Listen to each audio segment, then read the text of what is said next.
RER. RER, information. Et nous retrouvons tout de suite le journal présenté par Éric Michel. Bonjour. Bonjour à tous. Thierry Robert n'a pas passé la nuit dans l'enceinte de la préfecture, mais plutôt à l'hôpital. Le député maire, qui veut absolument 44 contrats aidés supplémentaires pour sa commune, avait décidé de camper dans la préfecture, mais à 21h, il a été expulsé par les forces de l'ordre et quelques minutes après, il a fait un malaise. Il a été évacué à l'hôpital de Belle-Pierre pour y subir des examens. Le préfet regrette que Thierry Robert s'est inscrit dans cette démarche de bras de fer, alors que plusieurs solutions lui ont été proposées. La journée avait commencé par un rassemblement de quelques dizaines de personnes emmenées par des bus depuis Saint-Leu pour un rassemblement devant la préfecture à Saint-Denis. Une réunion a eu lieu avec le préfet à 11h, mais les réponses ont été jugées insuffisantes par Thierry Robert, qui a alors annoncé qu'il allait rester à l'intérieur de la préfecture jusqu'à ce qu'il obtienne satisfaction. Le préfet est venu à nouveau à sa rencontre vers 14h et c'est à genoux, main jointe, qu'il a supplié le représentant de l'État de lui donner 44 contrats. Une situation embarrassante pour Jean-Luc Marx, qui a alors préféré regagner ses bureaux. Les heures ont ensuite défilé et le député maire de Saint-Leu a confirmé qu'il allait camper dans les jardins à l'intérieur de la préfecture. La réplique du préfet n'a pas tardé, rappelant que la préfecture n'est pas un jardin public.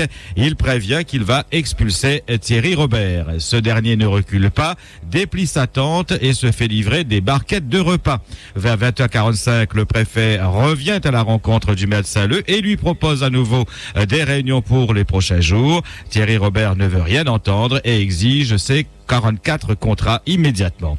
À 21h, les forces de l'ordre interviennent. Le maire de Saint-Leu est porté et déposé dans l'escalier à l'extérieur de la préfecture. Quelques minutes après, il fait ce malaise. Dans un communiqué, le préfet rappelle que la commune de Saint-Leu avait bénéficié, au même titre que les autres communes, d'un abondement des contrats aidés non marchands pour assumer la rentrée scolaire, soit 121 contrats. Jean-Luc Marx a également confirmé l'engagement de l'État pour accompagner la commune pour la surveillance des zones de baignade et d'activités nautiques dans le cadre du plan requin. Le Conseil général a de son côté déployé des contrats à destination des bénéficiaires du RSA.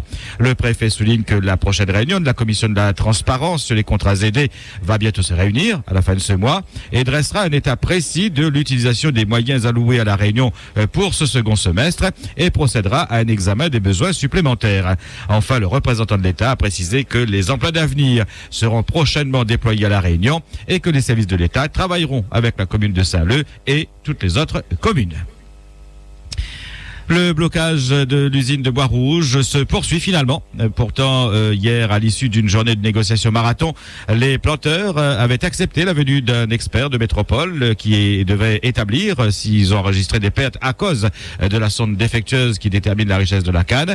Si c'était le cas, les industriels se sont engagés à indemniser. L'expert est d'ailleurs entendu la semaine prochaine, mais des désaccords sont intervenus dans la soirée sur les lieux de ces tests. Les usiniers veulent les faire uniquement sur Beaufort en Saint-Benoît. Les planteurs, eux, exigent que ça se fasse sur toute l'île. Résultat, aucune livraison n'est possible à l'usine de Bois-Rouge ce matin. Des chômeurs ont manifesté hier matin devant la mairie annexe du Moufias à Denis. Ils ont ensuite investi les lieux. Ils réclament du travail. Après avoir obtenu l'assurance d'une réunion pour lundi, les manifestants se sont dispersés dans le calme.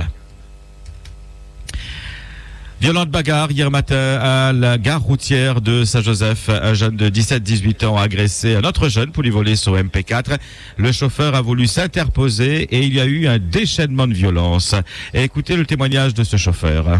En fin de compte, ce matin, il y a un jeune qui est arrivé complètement dans un état pas normal. Et il a commencé à se bagarrer avec un élève.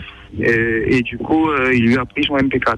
L'élève est venu vers le point d'accueil de la gare et il a dit à l'agent d'accueil que le monsieur a pris son MP4. Et du coup, le jeune, il a commencé à se bagarrer, c'est-à-dire le voleur en quelque sorte. Il a commencé à se bagarrer avec l'autre jeune. Il fait que nous, on s'est interposé pour défendre la bagarre, pour remettre le calme. Et du coup... le mec, il s'est bagarré avec nous et puis il s'est bagarré un peu avec tout le monde à la gare. Les élèves, il s'en est pris à un autre élève. Ensuite, il s'en est pris à une dame. Il a foutu un gros coup de pied dans les jambes d'une dame, une dame qui allait prendre le bus. Et ensuite, il a pris des galets, il a lancé en direction des élèves et vers les bus. Voilà. Il y a eu des blessés, c'est-à-dire il y a eu un jeune homme qui a reçu un projectile au cou. Saint-Galais. Et il y a une dame qui est blessée aux jambes. Nous, on neutralise la gare, c'est-à-dire que on peut pas travailler dans un lieu où il n'y a pas la sécurité. Je suis désolé. C'est grave, monsieur, c'est grave, mais c'est vraiment grave, quoi. Mais monsieur, putain, une telle violence, des agressions comme ça, je sais pas quoi rajouter de plus, putain, mais c'est grave. Putain, on a peur de travailler, monsieur. On a peur de travailler. Surtout, le plus qui fait mal à moi en ce moment-là, c'est la dame qui a reçu un coup de pied, mais vraiment un coup de pied. Monsieur, c'est vraiment inimaginable, ce que maman a vu ce matin. Cette dame... vraiment inimaginable. Personne, vous comprenez les normes. On a tellement choc à moi, que m'a mettre à moi applaudir le gars. Une agression qui a provoqué une cascade de réactions sur notre antenne tout au long de la journée d'hier. Quelques extraits. Les graves, c'est vraiment belle, tu vois. Et pas tout le monde n'est pas à l'abri, Benji. C'est bien que ça veut dire quand on m'a écouté le chauffeur là. Eh bien, t'es bien choqué, Benji. Son témoignage a touché à vous aussi? Ah oui, touché. Franchement, les déplorables. Mais vous connaissez, ce genre de comportement-là, ils pensent que, comme des fois, il dit, il devrait avoir des sanctions exemplaires. Bon, quand on voit de bonnes petites, excusez-moi l'expression, bonnes petites cadres qu'on a, il agresse une vieille dame, franchement, les lamentables n'apprennent nous de ça. Voilà, voir comme c'est l'agression là, il faudrait pas mal, les bons chauffeurs de bus, l'autorisation, l'information, et puis moi, chacun est à zéro. Comme ça, quand le gars est professionnel intéressant, on passe à lire, mais ça, il faut la définition. Concernant les délinquants, il ne faut pas m'expliquer. Moi, si vous tirez bien, si vous nous fait plaisir, ah oui, bien comme qu'il faut, peut-être qu'il nous redonne à moi, mais il nous regagne son paquet. Benji, c'est sérieux, ça va arriver ce matin, vous est monté. Ah oui, il est grave même, puis sérieux là, il est grave. Comme tu dis, c'est fait le pays, moi. Ah bon? Ah, imagine où tu m'attendais à taper ça de mon monté. Ou passe pas, Benji? Ah, ou même, ta vieille femme, t'as beaucoup. Eh, m'a mis appel pour réagir, parce que t'es Benji, comme on a deux gars, gens. Écoutez, il faut mettre ton chien fait comment, c'est mon rêve. C'est mon fantasme absolu, ça, passe par là, et voir un petit jeune sous effet en train de taper une femme ou bien taper un monde. Qu'est-ce qu'on fait? Mais rarement, trick tout le monde. Du coup, on prend 5 minutes. J'espère qu'il y avait une bonne mutuelle. Bon petit jeune comme là, m'a dit, la seule solution à ça, c'est soit une bonne coque, soit un PK. Les prisons, les gars, ils savent que le maître soit en prison. Ils ne savent pas en prison, ils savent que le maître. Mettez un boulet dans le pied chacun, mettez-le dans le rivière de Galée, avec un masque. Donne la zone galère pour casser. Le moellon qu'ils ont cassé, le Benji. Ils vendent. C'est une société. Ils vendent. Il y a l'argent pour acheter manger pour nourrir les autres dans la zone là. C'est non, code délinquant, c'est la Roundman. Les gars, ils tuent encore le coq qui rentre de la zone, ils ne respectent pas le prochain dans le chemin. À l'issue d'une réunion, les services du Conseil général se sont engagés à renforcer la sécurité à la gare routière de Saint-Joseph ce week-end. Le travail a repris dans l'après-midi. Une nouvelle réunion est prévue lundi pour arrêter des solutions durables. RER. Nouvelle route du littoral, assez de tergiversations, a lancé hier le sénateur Michel Vergoz. L'élu socialiste a réagi à la suite de la prise de position de la sénatrice d'Europe Écologie Les Verts, Aline Archimbaud, qui, dans une question orale sans débat au Sénat le 25 septembre prochain, demande au gouvernement l'abandon du projet de la nouvelle route du littoral et de remettre sur les rails le tram-train. Michel Vergoz tacle sèchement sa collègue voisine dans l'hémicycle. Je pense qu'elle a été, pour le moins, j'allais dire mal informée, mais au-delà, pas informée du tout de la réalité de ce dossier, si ce n'est qu'elle a été utilisée. À quelle fin ne perdons pas notre énergie là-dessus. La route du littoral est une affaire qui est sur la table des instances locales depuis 20 ans. Et pour ce qui me concerne, j'étais au cœur des débats sur ce dossier, route du littoral et tram-train, donc transport collectif, depuis 14 ans. Donc je peux témoigner qu'il faut mettre aujourd'hui définitivement fin aux tergiversations. D'autant que depuis 2010, toutes les décisions ont été arrêtées définitivement.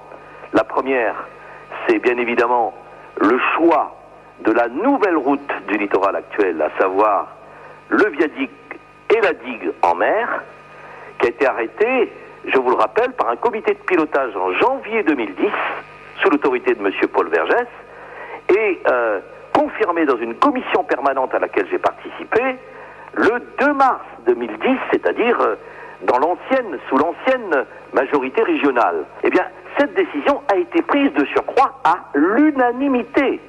Donc je comprends d'autant moins aujourd'hui qu'on vienne encore, alors que la DUP est acquise, la déclaration d'utilité publique sur cette nouvelle route du littoral est acquise, on vienne encore, en plus, depuis Paris, on vient remettre en cause encore cette infrastructure vitale, je dis bien vitale, et je pèse mes mots pour l'intérêt général des Réunionnaises et des Réunionnais. Je dis, 20 ans de tergiversation, c'est pour le moins 10 ans de trop. Ça suffit. Je dis que là, on est en train de jouer à des jeux politiciens qui mettent en péril l'avenir de ce pays. Il faut arrêter. Et je dis que c'est pas une question de droite ou de gauche. Il s'agit d'une question simplement de l'intérêt de la Réunion. Et la responsabilité réunionnaise doit définitivement l'emporter sur tous les jeux politiciens. Monsieur le sénateur, votre collègue au Sénat demande maintenant au gouvernement de remettre sur les rails le projet Tram-Train. Et vous avez révélé un document qui a enterré le fameux projet Tram-Train. Écoutez, j'étais encore une fois extrêmement surpris que personne ne parle plus, ne parle véritablement et ne dissèque la jurisprudence de la Cour administrative d'appel de Bordeaux en date du 30 juin 2011 qui, dans quelques 7-8 feuillets, descend ce projet au plan économique, au plan financier. Que dit justement Michel Vergoz? Quelques extraits des arguments développés par la Cour d'appel de Bordeaux. Écoutez, je vous lis simplement la dernière page de cet extrait, qui dit, la dernière page, quelques éléments. L'évaluation économique, dit le dossier, est sociale, minore ou omet des coûts physiques et financiers.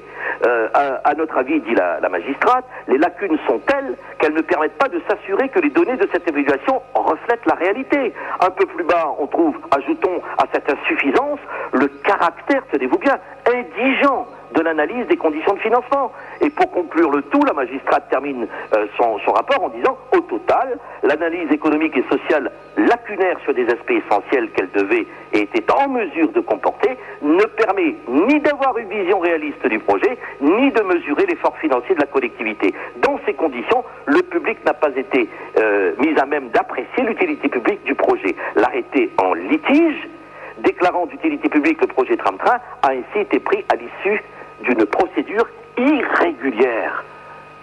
Qu'est-ce que c'est ça, si c'est pas une mort annoncée? Et donc la déclaration d'utilité publique de feu, le Tram-Train, étant sanctionnée par une décision de justice, je crois que maintenant on est des républicains, il faut respecter les décisions de justice, parce que si nous payons encore des tergiversations supplémentaires, qu'est-ce qui va se passer, monsieur Éric Michel? Moi j'ai le 26 août 2006 en tête.